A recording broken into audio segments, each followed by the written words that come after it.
नमस्कार साथियों, कैसे हैं आप लोग। आशा करता हूं आप सब लोग अच्छे होंगे और आपकी तैयारी भी बेहतरीन तरीके से चल रही होगी। तो एक बार फिर से आप सभी का स्वागत है कुसुम नेट क्लासेस के इस डिजिटल प्लेटफॉर्म में। तो हम लोग बात कर रहे थे दिल्ली सल्तनत की प्रशासनिक व्यवस्था के बारे में। तो यदि आपने हमारा पुराना लेक्चर नहीं देखा है तो सबसे पहले आप चैनल के प्लेलिस्ट में चले जाइए और आप वहां पर जाकर जब दिल्ली सल्तनत के नाम से एक प्लेलिस्ट चेक करेंगे तो उसमें 15 से 17 वीडियोज़ आपको क्रमबद्ध तरीके से सजाए हुए मिलेंगे। तो आप वहां पर जाकर एक एक करके उन तमाम सारे वीडियो को बारी बारी से देख लीजिएगा और साथ में नोट्स तैयार जरूर कीजिएगा ताकि एग्जामिनेशन से पहले रिवीजन करने में आपको सुविधा हो सके। तो आज का जो क्लास हम लोग का होने वाला है वह दिल्ली सल्तनत की प्रशासनिक व्यवस्था पर होने वाला है। तो यदि आप 2-3 क्लास से यदि आप कंटिन्यू हैं, हमारे साथ जुड़े हुए हैं, तो आपको पता होगा कि हम लोग पिछले 2 लेक्चर से लगातार हम लोग बात कर रहे हैं एडमिनिस्ट्रेशन ऑफ दिल्ली सल्तनत के बारे में। ठीक, तो इस पे हम लोग ऑलरेडी 2 लेक्चर कर चुके हैं, जिसमें एक लेक्चर में हम लोग बात किए थे कि दिल्ली सल्तनत की प्रशासनिक व्यवस्था के बारे में अध्ययन करने से पहले कुछ बेसिक चीज़ें थी, जैसे कि हम लोग खिलाफत अंपायर के बारे में पढ़े थे और उसके बाद दूसरे में हमने पढ़ा था कि एडमिनिस्ट्रेशन कितने लेयर में बटा हुआ था और उसके बाद हमने सेंट्रल एडमिनिस्ट्रेशन की शुरुआत की थी। तो आज हम लोग इसी क्लास को आगे बढ़ाएंगे, सेंट्रल एडमिनिस्ट्रेशन वाले क्लास को ही। तो वीडियो में आगे बढ़ने से पहले आप सभी से रिक्वेस्ट है कि जब आप वीडियो को देखते हैं तो उस दौरान कई प्रकार के ऐड भी आते हैं, तो आप उस ऐड को पूरा देखिएगा, स्किप नहीं कीजिएगा। आपके मन में यह सवाल उत्पन्न हो सकता है कि ऐड देखने का सलाह कोई टीचर कैसे दे सकता है। मैं ऐड देखने का सलाह नहीं दे रहा हूँ, दरअसल मैं यह कहना चाह रहा हूँ कि उस ऐड से थोड़ा बहुत जो है यूट्यूब के माध्यम से हमें रिवेन्यू जनरेट होता है, ताकि मैं चैनल को आगे बढ़ा सकूँ। इस वजह से मैं आपको उस ऐड को देखने के लिए कह रहा हूँ और इसके पीछे कोई भी ऐसा बहुत तिस्मार खान टाइप से कोई मकसद है नहीं। बाकी आर्टिकल 21 तो है ही, आपको राइट टू लाइफ है, आप ऐड स्किप किए बिना भी आप जी सकते हैं और स्किप करके भी जी सकते हैं, तो बाकी आपकी इच्छा पे। तो हम लोग आज का क्लास स्टार्ट करते हैं और आप लोग अपने नए दोस्तों को चैनल के साथ ज़रूर जोड़िएगा, क्योंकि अभी बहुत कम स्टूडेंट धीरे धीरे बहुत कम जुड़ रहे हैं अब आजकल। एक तो बीच में पढ़ाना छोड़ दिया था और उसके पीछे कई लोगों ने उस दौरान मैसेज किए कि मतलब कुछ लोगों का मैसेज ऐसा आया था बड़ा इमोशनल टाइप से कि मतलब उम्मीद थी आपसे सर एंड ऑल आपने छोड़ दिया पढ़ाना, अब क्या होगा, ये वो आप पैसा से लेकर पढ़ा रहे हैं। कई लोगों ने मेल किया इस तरीके से भी, लेकिन ऐसा कुछ नहीं था। जैसा कि मैंने पहले कहा था वैसे ही मैं अभी भी काम कर रहा हूँ।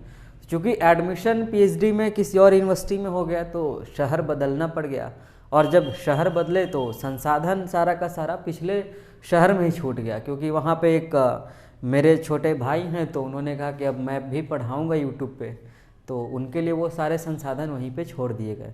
तो नए शहर में आने के बाद एक नए तरीके से आदमी शिफ्ट करता है तो उसमें थोड़ा सा वक्त लगता है। और अभी जहाँ पे मैं रह रहा हूँ वो इतना पिछड़ा जगह है कि यहाँ पर अभी वाईफाई का तार तक नहीं आया है। तो वाईफाई वाले को मतलब एयरटेल वाले को, जियो को पिछले 1 महीने से मतलब लगातार संपर्क कर रहा हूँ, लेकिन वो लोग वैसे ही टहला रहे हैं कि अब आएगा, आ जाएगा, कल आएगा। अभी जो वीडियो पढ़ाते हैं और उसको मैं अपनी यूनिवर्सिटी में जा कर के वहाँ का जो फ्री का वाईफाई है उसमें भी दूसरे का आईडी से, क्योंकि हम लोगों को अभी खुद मिला नहीं है, तो उनके आईडी से ही अपलोड करके काम चला रहा हूँ। तो मोस्ट प्रोबेबली, क्योंकि कल परसों एजेंट से बात हुई थी तो उन्होंने कहा कि 3 या 4 दिन और लगेगा, यहाँ पे तार बीच रहा है एयरटेल का, तो शायद मिल जाए तो फिर और रेगुलर क्लास हम लोग कर सकें। तो आप लोग घबराइएगा नहीं, आराम आराम से पेशेंस के साथ पढ़ाई करेंगे और उसको ख़त्म भी करेंगे, क्योंकि एक काम तो रहता नहीं, रिसर्च भी तो करना है ना हमें। तो स्टार्ट करते हैं। आज तीसरा लेक्चर है, ये सब तो फालतू की बातें थी। तो लेक्चर नंबर 3 है हमारा किस पे? लेक्चर नंबर 3 है हमारा दिल्ली सल्तनत की प्रशासनिक व्यवस्था पे। तो पहले जो हम लोग ट्रेंड इस्टेब्लिश किए थे कि किसी भी लेक्चर को पढ़ने से पहले आप उसके सिलेबस को ले आइए, चूँकि यूजीसी नेट के सिलेबस के हिसाब से हम लोग पढ़ते हैं। तो यदि आप यूपीएससी की तैयारी कर रहे हो या फिर पीसीएस की तैयारी कर रहे हो या फिर आप किसी और एग्जामिनेशन की तैयारी कर रहे हैं, तो मेरा मानना है कि यूजीसी नेट का सिलेबस इतना वास्ट है और इतना ज़्यादा उसमें टॉपिक दे दिया गया है कि आपको बाकी के एग्ज़ाम्स आराम से कवर हो जाएंगे। इसीलिए आप किसी भी एग्ज़ाम की तैयारी कर रहे हो तो आप इतिहास का पेपर यहाँ से पढ़ सकते हो। तो आप पता नहीं, क्योंकि मेरे पास सिलेबस अभी है नहीं, तो आप अपना यूनिट मिला लीजिएगा कि दिल्ली सल्तनत किस यूनिट में हमें पढ़ना है। बाकी अब स्टार्ट करते हैं हम लोग। कल तक हम लोग पढ़े थे दीवाने रसालत तक, और अगला जो है आज हम लोग पढ़ेंगे, अगला विभाग लिखिएगा दीवान ए कजा। दीवान ए कजा, ठीक है। यह अगला डिपार्टमेंट है, क्योंकि आप डायरेक्ट यदि इस लेक्चर को देख रहे हैं तो हो सकता है कि थोड़ा बहुत आपको समझ में नहीं आए, इसीलिए आप थोड़ा सा लगता है कम करना होगा, ठीक है। इसीलिए आप क्या कीजिए, यहाँ पे चमक रहा है ना,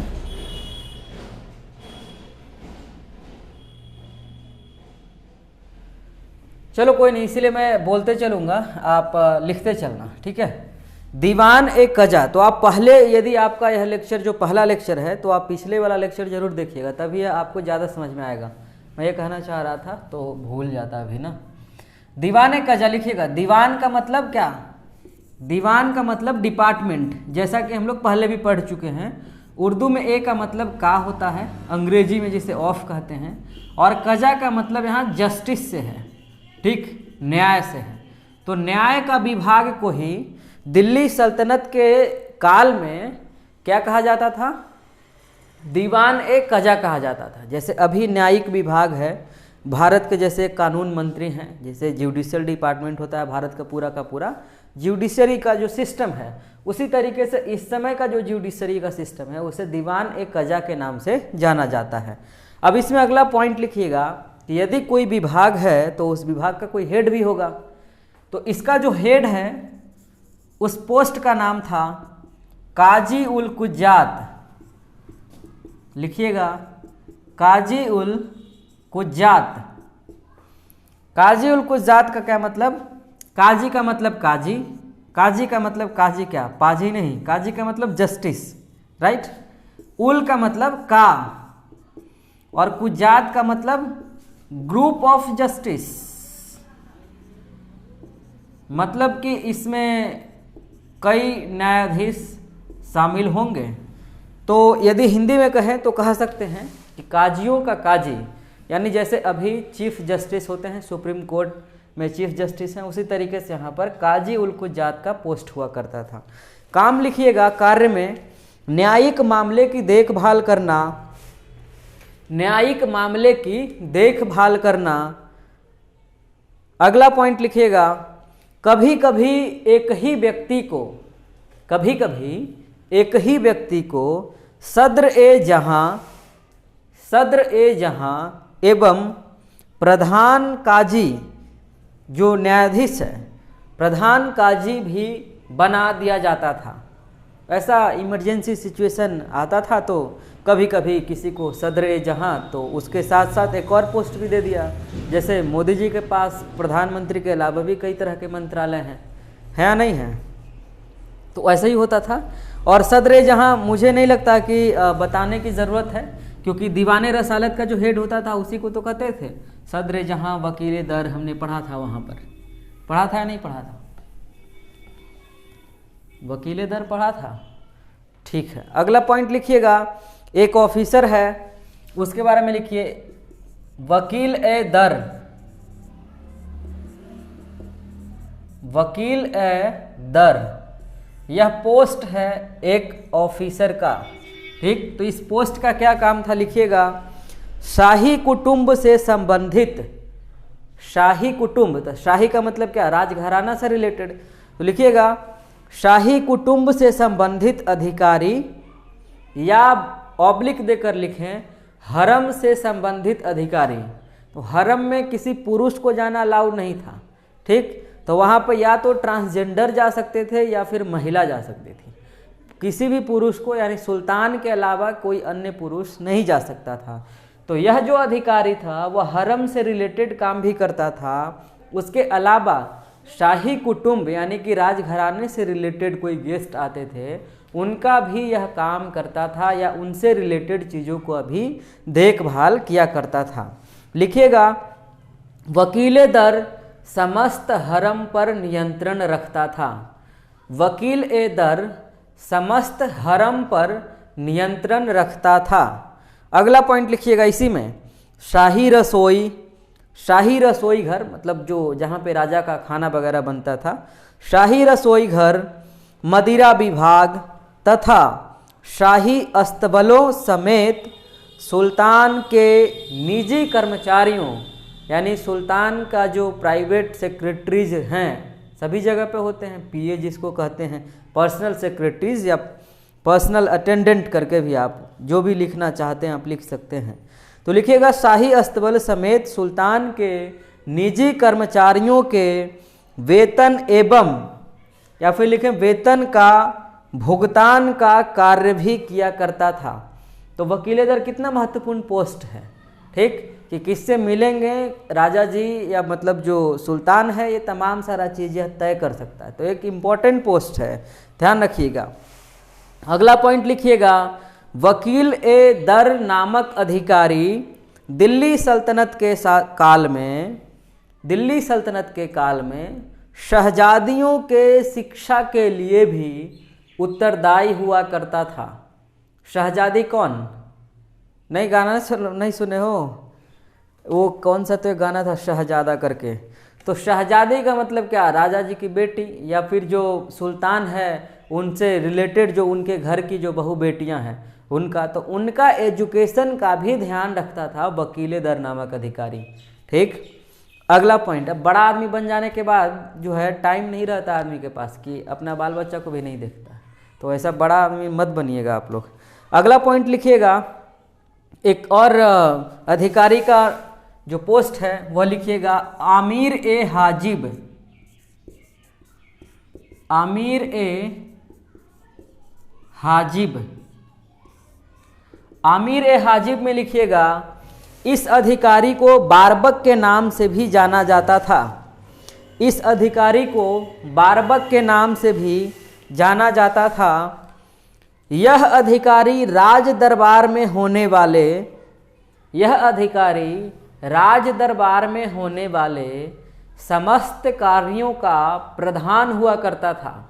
यानी कि कोर्ट में, राज दरबार में कोई भी काम होता था तो उसका जो लिखा पढ़ी है या उसका जो हेड है वह अमीर ए हाजिब नामक अधिकारी ही उसका संपादन या उसका निरीक्षण या उसका नियंत्रण किया करता था। अगला लिखिएगा विभाग। विभाग नंबर 9, जो भी आपने नंबर लिखा है, क्योंकि नंबर आगे पीछे हो सकता है कि नहीं हो सकता, तो लिखिएगा दीवान ए कोही। दीवान ए कोही लिखिएगा, इसमें दीवान ए कोही नामक विभाग की स्थापना दिल्ली सल्तनत में मोहम्मद बिन तुगलक के द्वारा की गई थी, ठीक। एक सवाल तो यहाँ से बना कि दीवान ए कोही किसने बनाया था, तो मोहम्मद बिन तुगलक ने बनाया था, ठीक। और मोहम्मद बिन तुगलक के बारे में 2-4 पॉइंट तो आप लोग पढ़े ही होंगे, क्योंकि तुगलक डायनेस्टी का पॉलिटिकल हिस्ट्री में हमने बताया था। अब पॉलिटिकल हिस्ट्री में वहाँ पे सैयद और लोदी डायनेस्टी ये दोनों बचा हुआ है, तो ऐसा नहीं कि मैं याद भूल गया हूँ, ठीक है। मुझे पता है कि वहाँ पे वो चीज़ छूटा है, गुप्त काल के बाद भी कुछ चीज़ें छूटी थी एंशिएंट में, तो ये सारा चीज़ याद रहता है। ऐसा नहीं कि मतलब भूल गए, ऐसा लॉस नहीं हुआ है मेमोरी, ठीक है। आगे लिखिएगा, इसका अध्यक्ष या इसका प्रधान या इसका हेड किसका? अमीर ए कोही का, सॉरी दीवान ए कोही का, उसे अमीर ए कोही, लिखिए अमीर ए दीवान ए कोही कहते थे। किसके हेड को? दीवान ए कोही के हेड को। फिर यह भी आ सकता है सवाल कि दीवान ए कोही यदि डिपार्टमेंट बनाया गया तो इसका काम क्या रहा होगा, तो लिखिएगा कार्य में कृषि विकास एवं मालगुजारी से संबंधित। मालगुजारी समझ में आता है? समझ में आता है तो कमेंट सेक्शन में आप बताना। कार्य में लिखिएगा कृषि विकास यानी एग्रीकल्चरल डेवलपमेंट एवं मालगुजारी सिस्टम को प्रमोट करेगा, आगे बढ़ाएगा, उसको डील करेगा, उसको कंट्रोल करेगा। कौन? दीवान ए कोही नामक विभाग। आगे बढ़ते चलते हैं हम लोग, अगला पॉइंट लिखते हैं। और अगला जो है हमारे पास डिपार्टमेंट के तौर पे देखें तो लिखिएगा दीवान ए बंदगान, दीवान ए बंदगान। और जिसका बढ़िया सा मतलब जिसका हैंडराइटिंग बढ़िया बैठता है, जिसको पढ़ सके थोड़ा सा, तो जब नोट्स बन जाए ना तो एक आप मुझे भेज देना, मुझे मेल करना, उसके बाद फिर मैं अपना नंबर दे दूंगा और फिर मैं आपसे कुरियर करवा लूँगा, ठीक है। दीवान ए बंदगान लिखिएगा। इस विभाग की स्थापना तुगलक वंश के महत्वपूर्ण शासक फिरोज शाह तुगलक के द्वारा की गई थी। इस विभाग को दास विभाग के नाम से भी जाना जाता था। दास का मतलब क्या? स्लेव, गुलाम जिसको कहते हैं, ठीक। अगला लिखिएगा, इस विभाग का कार्य दासों को यानी अर्थात गुलामों को विभिन्न व्यवसायों में प्रशिक्षित करके, यानी डिफरेंट टाइप का उसको ट्रेनिंग दे करके, डिफरेंट टाइप का उसको नॉलेज दे करके, नॉलेज नहीं कह सकते हैं, ट्रेन कर करके उसको ट्रेनिंग दे कर करके क्या करेंगे, उसे शाही कारखानों में तथा सल्तनत के अंतर्गत आने वाली अन्य सेवाओं के लिए प्रशिक्षण करना, ठीक। उसको प्रशिक्षित करना, उसको काम में लगवाना, उसको जॉब देना, उससे काम निकलवाना, व्हाटएवर जो कुछ भी लिखना है लिखते रहिए, मतलब समझ में आना चाहिए बस। अगला विभाग दीवान ए खैरात। ये तो बहुत समझ में आता होगा आप लोग, क्योंकि अभी तक तो आपने खैरात शब्द तो यूज किया ही होगा ज़िंदगी में, कि खैरात में मिली हुई खुशियों को हम क्यों ले, ऐसा करके जो है ना एक शायरी, ठीक। या खैरात में मिली हुई चीज़ कितने दिनों तक रहती है। तो लिखेंगे दीवान ए खैरात, तो दीवान है तो आपको समझ में आ गया होगा। लिखिएगा दान विभाग। खैरात का बेसिक अर्थ क्या है? दान, ठीक। हालांकि दोनों में अंतर भी हो जाता है, क्योंकि खैरात के लिए पर्यायवाची दान का भी प्रयोग किया जाता है, लेकिन कोई भी शब्द जो है वह पर्यायवाची दो तरीके से होता है। एक पूर्ण पर्यायवाची भी हो सकता है, उसका होल सिनोनिम्स हो सकता है, और एक अपूर्ण भी सिनोनिम्स भी हो सकता है। तो होल सिनोनिम्स किसे कहेंगे? पता नहीं, हिंदी में यहाँ पे हिंदी आ गया, लेकिन थोड़ा सा इसको समझ लेते हैं। होल सिनोनिम्स यानी पूर्ण पर्यायवाची कौन सा शब्द होगा? जहाँ जहाँ पे मान लो किसी भी सेंटेंस में आपने पानी शब्द का यूज किया, और जहाँ जहाँ पे आपने पानी यूज किया वहाँ वहाँ पे पानी का पर्यायवाची यूज करने के बाद भी सेंटेंस का अर्थ वैसे के वैसे ही रह जाता है, तो वह पूर्ण पर्यायवाची कहलाएगा। लेकिन यदि आपने पानी का पर्यायवाची लगाया तो सेंटेंस का अर्थ बदल गया, तो वह अपूर्ण पर्यायवाची कहलाएगा। जैसे पानी का पर्यायवाची चमक भी हो सकता है, पानी का पर्यायवाची इज्जत भी होता है कि नहीं, और पानी का पर्यायवाची जल भी होता है। तो कह दिए कि वह पानी पीता है, तो यहाँ पे पानी के जगह पे यदि हमने जल लिख दिया तो वह जल पीता है, तो ठीक है, पूर्ण पर्यायवाची हो जाएगा। लेकिन पानी के जगह पे चमक लिख दिए और लिख दिए कि वह चमक पीता है, तो है तो पर्यायवाची आपने, मतलब सिमिलर टर्म को, सिमिलर शब्द को उठा करके रखा, लेकिन अर्थ बदल गया, राइट। तो खैरात और दान में भी अंतर होता है, लेकिन फिलहाल उतना नहीं समझेंगे हम लोग। फिलहाल यह समझेंगे कि दीवाने खैरात जो था, इसे दान विभाग के नाम से भी जाना जाता था। अगला पॉइंट लिखिएगा, इसका संस्थापक भी फिरोज शाह तुगलक को माना जाता है। इस विभाग का कार्य गरीबों एवं मजबूर लोगों की बेटियों का विवाह या बेटियों के विवाह के लिए राज्य की ओर से आर्थिक सहायता प्रदान करने के लिए किया गया था। मतलब इस विभाग की स्थापना या इस विभाग का कार्य यह था। दीवाने इमारत अगला विभाग लिखिएगा, यहां पे लिख दें 12 नंबर। दीवान ए इमारत, तो नाम से स्पष्ट नहीं है। यह काम क्या करेगा? जितने भी दिल्ली सल्तनत के अंतर्गत निर्मित जो इमारत होंगे उनका देखभाल करने का काम करेगा यह विभाग। इसमें कुछ समझने वाली बात है? बहुत ज़्यादा नहीं, लेकिन फिर भी समझने वाली बात है। लिखिएगा दीवाने इमारत के बगल में लिखिएगा ऑब्लिक देकर भवन निर्माण विभाग, ठीक। भवन निर्माण विभाग अभी भी चलता है, जैसे बिहार सरकार का है या भारत सरकार का भी है भवन निर्माण विभाग। इसमें लिखिएगा संस्थापक के तौर पे फिरोज शाह तुगलक, और इसके जो हेड होंगे उसको लिखिएगा अमीर ए इमारत। तो जहाँ जहाँ पे जिस विभाग का आपको हेड का अधिकारी का पोस्ट का नाम नहीं पता चले तो वहाँ पे अमीर ए कर करके उस विभाग को हुबहू चेप दीजिए।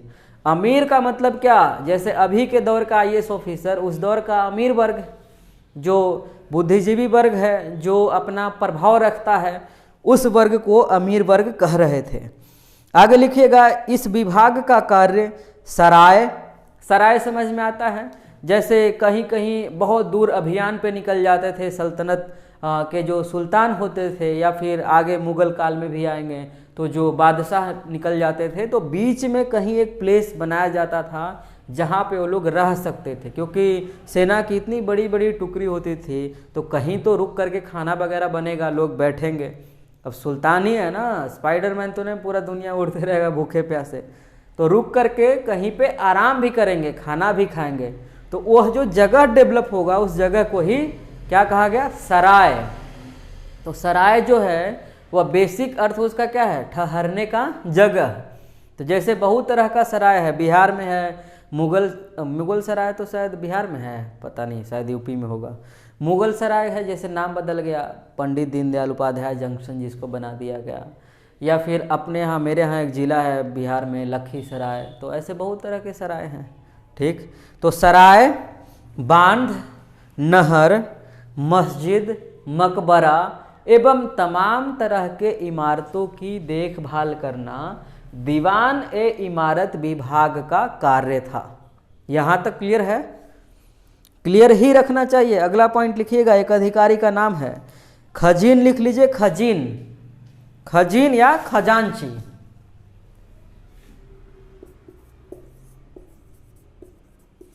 खजीन, इसी को खजांची कहते हैं, ठीक। तो खजीन या खजांची कौन, खजीन या खजांची कोषाध्यक्ष को कहते हैं। किसको कहते हैं, कोषाध्यक्ष को।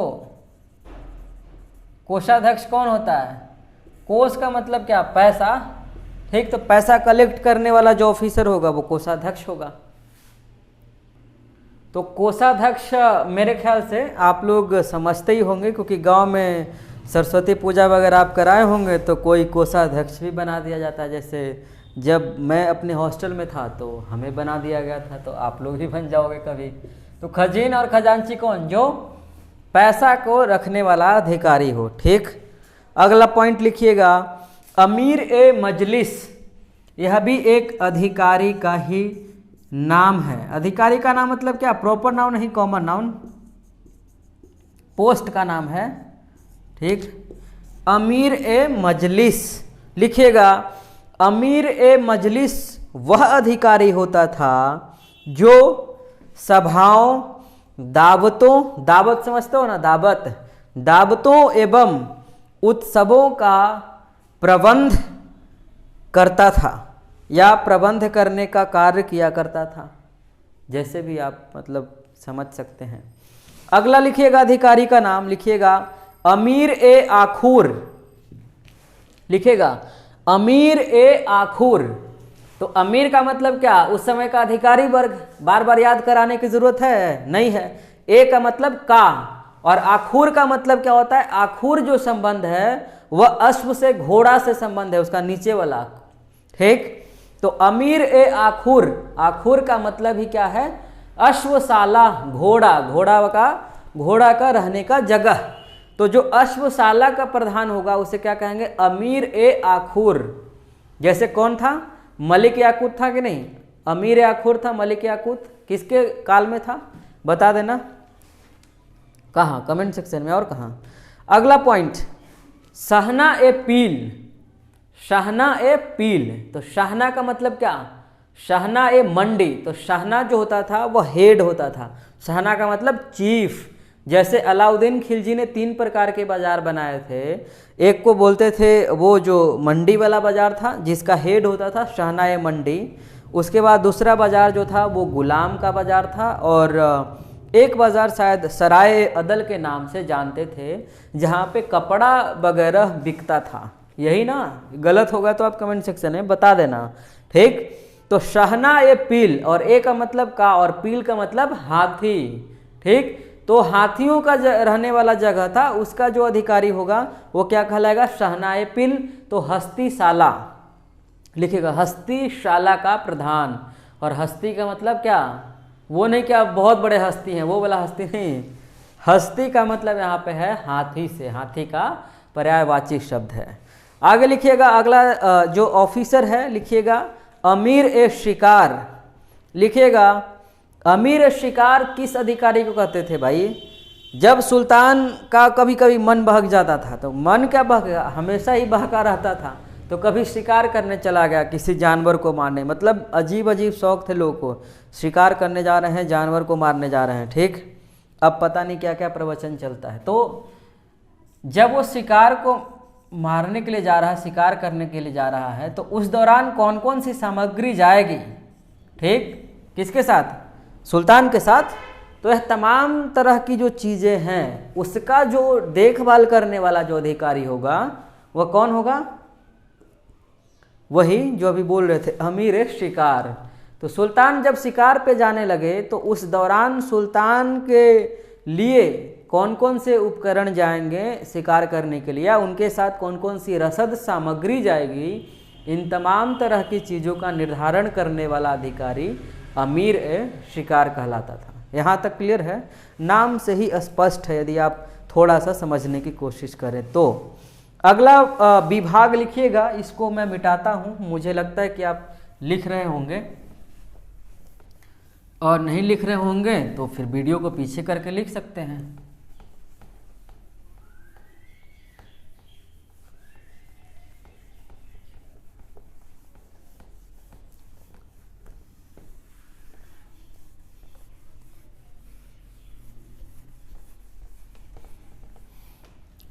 इतना घटिया बोर्ड दे दिया है ना, मतलब पैसा भी लिया और बोर्ड भी घटिया दिया, मिटता ही नहीं पूरा है। क्या करूं मैं? एक तो इधर से भी परेशानी, एक तो उधर से भी परेशानी, किसको किसको इंसान ठीक करेगा। अगला विभाग लिखिएगा दीवान है इस्तेहाक। अब मैं नंबर भूल चुका हूं, तो कौन सा नंबर है यह आप अपने से ध्यान रखना। दीवान है इस्तेहाक, ठीक।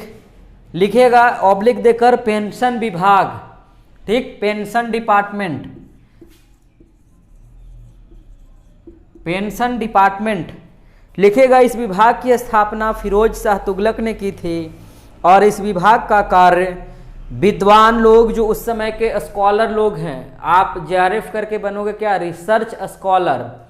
जब आप रिसर्च करना बंद कर देंगे और आप बहुत ज़्यादा विद्वान हो जाएंगे तो आप सिर्फ स्कॉलर बन जाएंगे, नहीं तो तब तक आप रिसर्च स्कॉलर ही कहलाएंगे, ठीक है। तो लिखिएगा इस दिल्ली सल्तनत के दौरान विद्वान, उलेमाओं इत्यादि अधिकारियों को पेंशन प्रदान करने के लिए इस विभाग की स्थापना की गई थी, ठीक है, कोई दिक्कत नहीं। अगला लिखिएगा मजलिस, मजलिस ए आम या मजलिस ए खलवत, मजलिस ए आम या मजलिस ए खलवत। इसमें लिखिएगा डैश देकर सुल्तान के दोस्तों एवं, मजलिस का मतलब क्या होता है? मजलिस का मतलब काउंसिल, ग्रुप, परिषद, ठीक, नहीं कहते कि सॉरी, सो लोग नहीं कहते कि अरे बड़ा मजलिस लगा रखे हो आज भाई, सभा ऐसे कह सकते हैं। तो लिखिएगा कि सुल्तान के दोस्तों एवं विश्वास पात्र अधिकारियों की सभा को मजलिस ए खलवत कहा जाता था, ठीक है, मजलिस ए खलवत। और मजलिस ए आम, आम लोगों का ही होगा, ठीक। इसका काम लिखिएगा राज्य के हित संबंधी, यानी राज्य का हित कौन से चीज में है, शराब बंद करने में है या शराब को चालू करने में है, कुछ भी। तो लिखिएगा राज्य के हित संबंधी महत्वपूर्ण विषयों पर अपने विश्वास पात्रों से, विश्वास पात्र मतलब क्या, जैसे कोई भी व्यक्ति सरकार में आता है तो अपने हिसाब से ऑफिसर लोगों को सेलेक्ट करके वहाँ पे मतलब महत्वपूर्ण जगह पे पॉइंट करता है, जहाँ से पॉलिसी मेकर्स जो ऑफिसर्स होते हैं वो सब उसके चाहने वाले होते हैं, मतलब अपने इंटरेस्ट के अकॉर्डिंग बैठाता है, ठीक। और उसको बैठा करके फिर आपस में नियम कानून बनाए कि हाँ शराब बंद कर देना चाहिए कि शराब रहने देना चाहिए, मतलब इस तरीके से ही जो उसके विश्वास पात्र अधिकारी हैं, जैसे आज के दौर में मुख्यमंत्री जी करते हैं तो उस दौर में सुल्तान करते थे। तो वह जो सभा होता था उसी को मजलिस खलवत कहते थे। इसमें कौन सी बहुत भारी बात है, नहीं ना। 20 नंबर पे लिखिएगा, 20 है जो भी है, राजकीय कारखाना, राजकीय कारखाना में डैश देकर लिखिएगा, इस कारखाने में राज दरबार एवं राज परिवार, ठीक। राजकीय कारखाना में डैश देकर इस कारखाने में राज दरबार एवं राज परिवार की विलासिता से संबंधित वस्तुओं को तैयार किया जाता था। यहाँ तक स्पष्ट है। तो लिखिएगा, इस समय यानी दिल्ली सल्तनत के दौरान 2 प्रकार के कारखाने हुआ करते थे। कितने प्रकार के? 2 प्रकार के। कौन कौन? तो उसको देखते हैं, मिटाते चलें।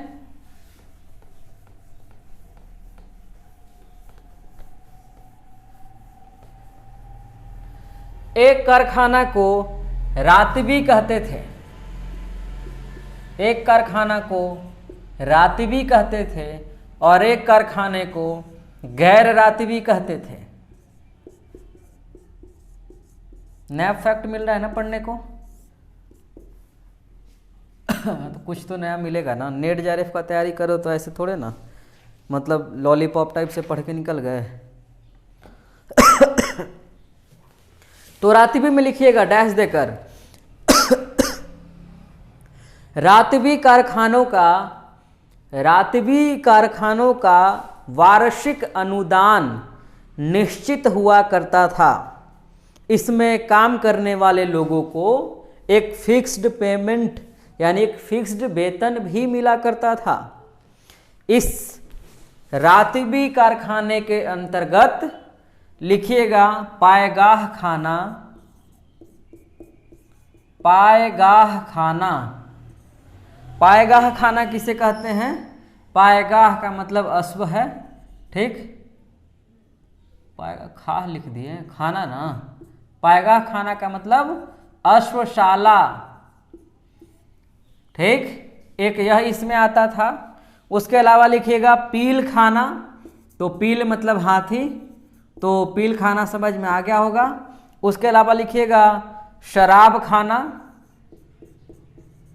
शराब खाना। अब शराब बना रहा सुल्तान के लिए और इसको पेमेंट नहीं मिलेगा समय पे तो जहर उहर भी बना के दे देगा ना, ठीक। तो शराब खाना। उसके बाद लिखिएगा रोशनदान या रोशन खाना, लाइट वगैरह का जो काम करता था। शुतुर खाना,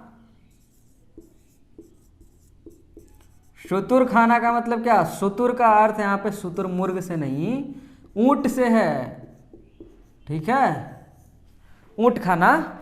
और आगे लिखिएगा शद खाना। नया नया चीज आपको सुनने को मिल रहा होगा। तो शद खाना, शद खाना का मतलब क्या? कुत्तों के रहने की जगह।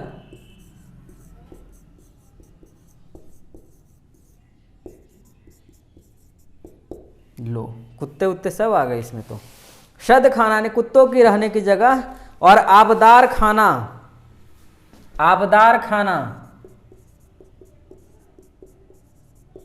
याद ज्यादा नहीं करना है। देखो आबदार खाना कैसे? खाना का मतलब क्या? खाना का मतलब वो नहीं जो आप ठूसते हैं, मतलब खाते हैं, वो नहीं। खाना का मतलब क्या? खाना का मतलब जगह, राइट। आबदार, आबदार का मतलब क्या? आब का मतलब उर्दू में जल होता है, ठीक है। तो जल प्रबंधन से रिलेटेड जो डिपार्टमेंट था, ठीक, इसका भी यह रातबी कारखाना में ही इसे काउंट किया जाता था और इसे आबदार खाना के नाम से जानते थे। तो इस तरह के जो डिपार्टमेंट थे, इस तरह के जो कारखाना थे, उसे रातबी कारखाना में काउंट किया जाता था। तो सवाल आपसे पूछ दिया जाए कि निम्नलिखित में से कौन सा खाना रातबी कारखाना के अंतर्गत नहीं आता था? नेट है ना, तो नेट तो पूछेगा नहीं आता था, अब बाकी सब पूछेगा कि इसमें से कौन आता था, ठीक। इसीलिए थोड़ा सा संभल करके ही करें तो ज़्यादा बेहतर है। अब आते हैं हम लोग गैर रातबी में। मेरे ख्याल से आप लिख लिए होंगे मिटाई से।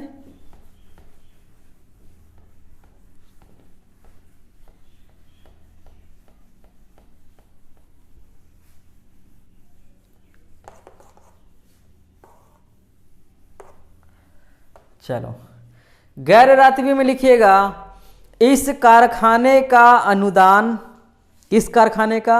एंटी रातबी का।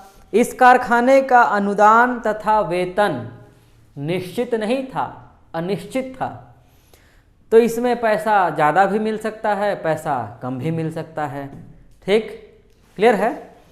हाँ, इसमें लिखिएगा, इस कारखाना के अंतर्गत जमादार खाना, कौन कौन? मैं बारी बारी से लिखवा रहा हूँ, आप लिखते चलेंगे तो आपके लिए ही बेहतर होगा। जमादार खाना, ठीक। जमादार का मतलब क्या? जमादार खाना का मतलब, जमादार का मतलब कपड़ा, तो कपड़ा विभाग आ गया एकरा में, ठीक है। एकरा में मगही है। अलम खाना, जिसको मगही बोलने आता होगा समझ जाएगा। अलम खाना का मतलब क्या? अलम खाना का मतलब पताका विभाग। आगे लिखिएगा इसी में, अलम खाना के बाद कॉमा देकर फर्राश खाना। फर्राश, ये मेरे ख्याल से आपको समझ में आ गया होगा। फर्राश का मतलब फर्श, फर्श का जो काम होता था, ठीक। यहाँ एक शेर है कि बड़ा बड़ा गुरूर था फर्श को फर्श होने पर, और एक और क्या तो था, बड़ा गुरूर था छत को छत होने पर, एक और महल बना तो वह फर्श बन गया। आगे बढ़ते हैं, अगला लिखिएगा रकाब खाना। तो आपको भी गुरूर नहीं होना चाहिए, ठीक। रकाब खाना, रकाब खाना में लिखिएगा घोड़ों के जीन, यानी घोड़ा से रिलेटेड जो भी काम था यहां पर भी हो रहा था, ठीक है।